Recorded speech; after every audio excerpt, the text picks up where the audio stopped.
What you are looking at here is a 1993 BMW 750iL with the 5.0-liter V12 engine. I picked this car up for $750 out of Melbourne, Florida. Now, I originally bought this car thinking it had the large case LSD. I guess I didn't do all of my research, and only the early E32s, pre 1990, had the large case LSDs. This car actually had a large case open differential. So around 1990, BMW started putting ASC, which is their active stability control, into the 7 Series E32. Now, ASC is basically just traction control.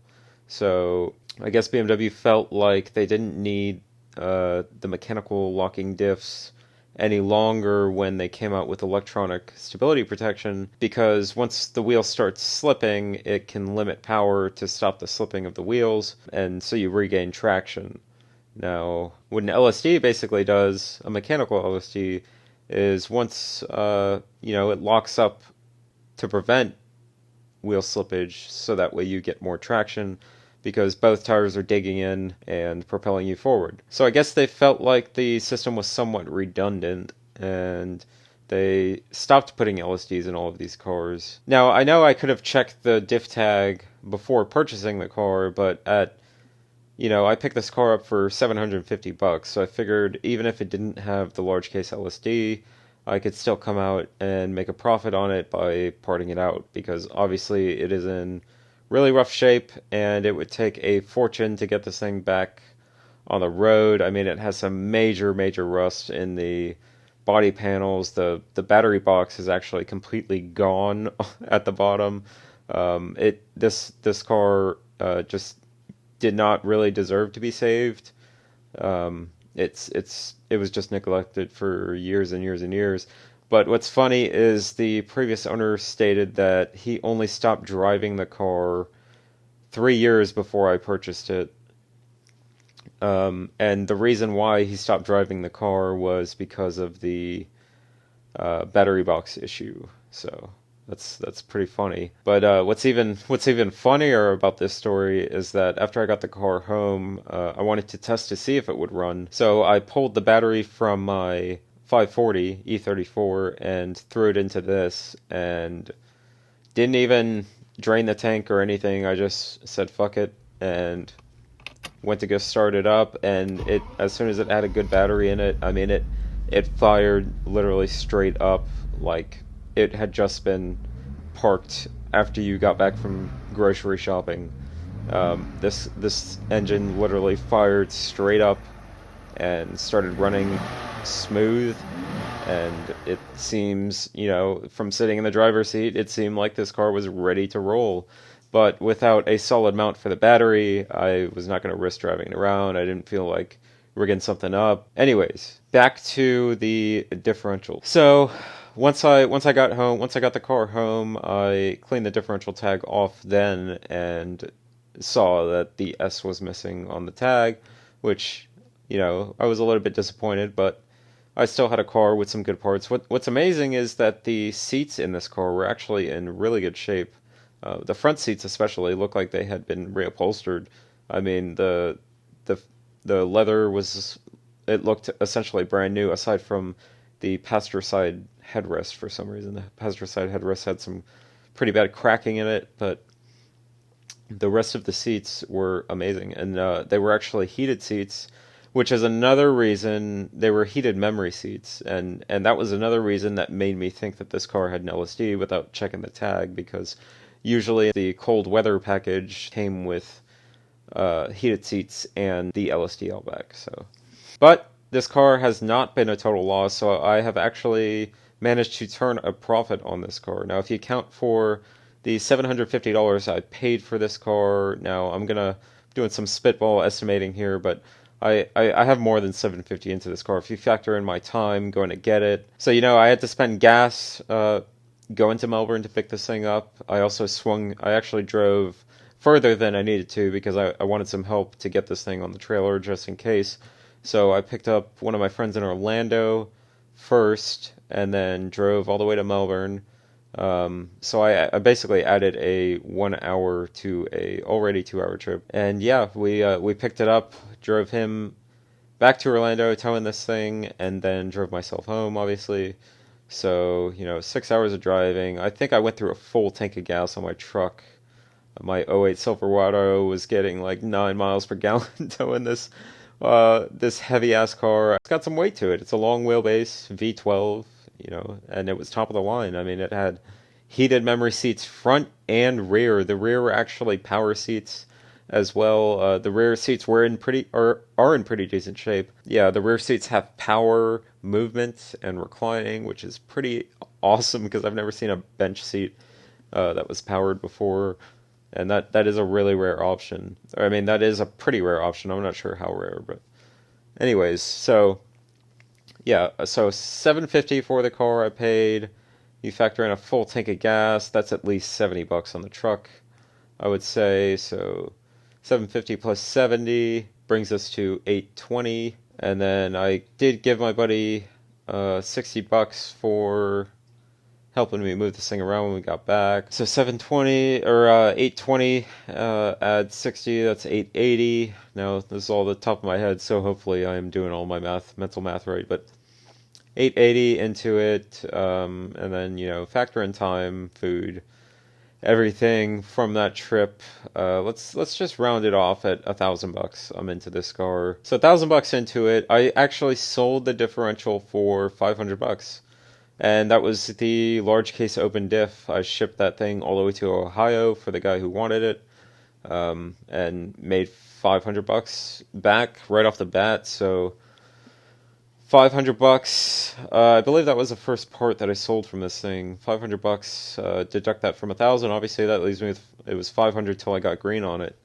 Now, the front seats I had listed for $600, and I had a guy actually come out and pay me we agreed on 500 for the seats, the front seats alone. So sold a pair of the front seats for $500. So I was at that point, I was even on the car.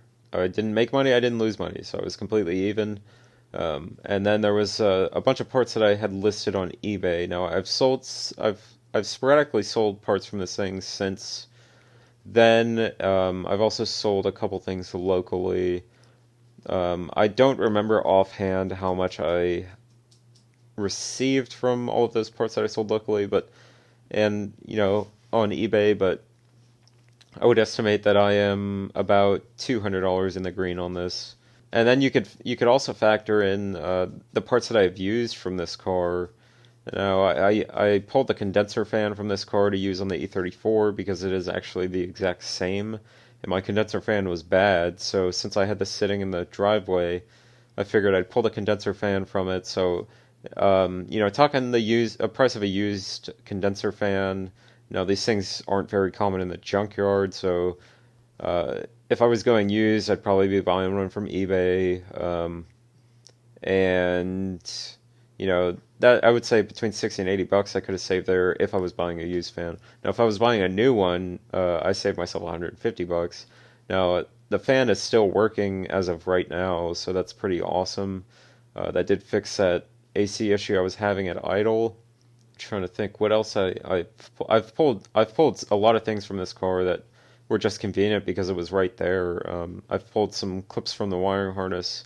If I was working on a car and it was missing a locking clip for an electrical connector or something, obviously I don't keep any of those on hand, but since I have this car sitting in the driveway, I can just run out to it and pull something as I need it. I do have some other parts still for sale from this thing. I'm trying to sell the front brake calipers. I'm trying to sell some interior stuff still trying to sell those rear seats. Now, it's pretty amazing. I have evidence of a running V12 engine, and I know this engine isn't completely sought after, or this engine isn't really sought after much, but there are people who like to swap these engines into like the E34 Tourings. I've seen them in an E34 sedan, E39s, E46s, E30s. A lot of people like this swap just for the street cred because this M70 did not make that much power from the factory. I mean, I think it only makes like 10 more horsepower than the M60. It just doesn't really justify the cost of owning a V12, and the complexity that goes into having this V12. As of right now, I've been trying to sell this as a rolling powertrain, essentially, for those people who would like to swap it into something else, but getting a lot of bullshitters. No one's been completely serious. People asking me for unrealistic information on this car, like some guy said he swore he wanted to buy the engine, buy the car so he could swap it into his car. And then he starts asking me, "Do you have all the service records for this engine since it was brand new?" And you see the condition of the car. It's just not. It's not. It's not one of those cars. Um, and I don't think I'm asking an outrageous price for this engine and the rest of the car, because there's still plenty of good parts on here that I did not pull. I do not want to pull the wheels. I do not want to pull the suspension, because I want this car to be able to roll onto a flatbed and roll around my yard if I need to. So if I had a shop, it would be different. I could strip this thing entirely down, but I do not have the luxury of a shop right now, so I'm working out of my front yard. So it's looking like I'm gonna have to pull the engine, put the engine somewhere, and then basically sell the car for basically scrap at that point. Probably sell the shell for like $300 with everything that's left. That way it could just be gone out of my way. I don't have to worry about it anymore. I can't really junk this thing because I don't have a title for it. The previous owner swore he had the title but could not find it, and this guy was, let's just say, special. He did not seem like a guy who would give me the title like he swore he would, and still has not given me the title, so I don't think I'm ever getting a title for this car. Unless he magically finds it, because that would be awesome. I could get this thing out of my way. But, yeah, worst case scenario, I mean, I could literally give this thing away. I'm sure someone would take it just because it's free. But yeah, that's a little update on this Project E32 that I picked up. And I hope this video, this story, gives a little bit of insight and maybe a little bit of determination into someone else who's looking to buy one of these cars cheap for a part out or something in the future, because this was actually the first car I have bought to part out, and I'm glad that it has worked out. I'm glad that I have actually, even though it's a very small profit, I have made a profit on this car. I don't know how soon again I'll be buying one of these cars to part out. Now, if I ever end up getting a shop, I would definitely buy multiple cars to part out, but I do not have that luxury. Again, I do not have that luxury right now, so that's not in the cards as of right now. So I just want to get out from under this thing, get it gone, and get some yard space back, and maybe not fill that yard space with another one of these part out cars, unless I happen to find a really good deal and the next car definitely has a title, so that I don't have an issue getting rid of it. But yeah, that's a little update on this E32. I hope you guys enjoyed this video. If you guys have any questions, comments, insight, recommendations for future videos, please let me know down in the comments. Thank you all for watching. Take it easy.